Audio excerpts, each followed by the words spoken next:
শ্রেষ্ঠ বলেছেন, তুমি যাকে আমার চেয়ে বেশি ভালোবাসবে আমি তাকেই তোমার থেকে দূরে নিয়ে যাব এবং তোমাকে একা করে রাখবো।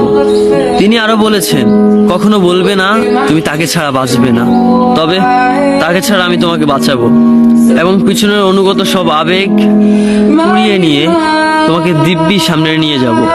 তুমি কি দেখো না, ঋতুরাও বদলে থাকে, ছায়া দেয় যে গাছটা শুকিয়ে গেছে।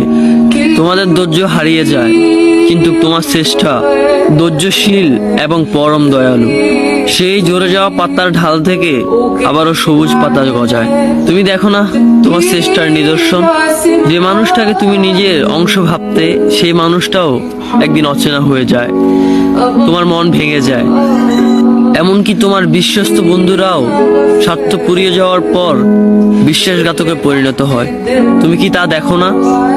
যে মানুষটাকে নিজের জীবনের চেয়েও বেশি ভালোবাসতে, সেই মানুষটাও প্রতারণা করে।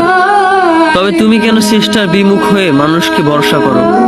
অদ্ভুত এই পৃথিবীতে, যখন তুমি ভাবো এটা হবে না কখনোই, কিন্তু কিছুক্ষণ পর সেটাই হয়। সেটাই হবার নয় কি? তুমি বলো আমি পড়বো না, অথচ তুমি পড়ো।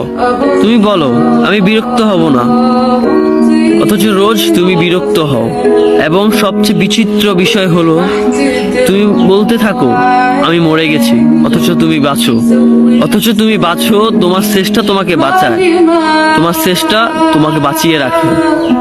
তো শুকরিয়া আদায় করো তোমার সেই সৃষ্টিকর্তা মহান রব্বুল আলামিনের উপর।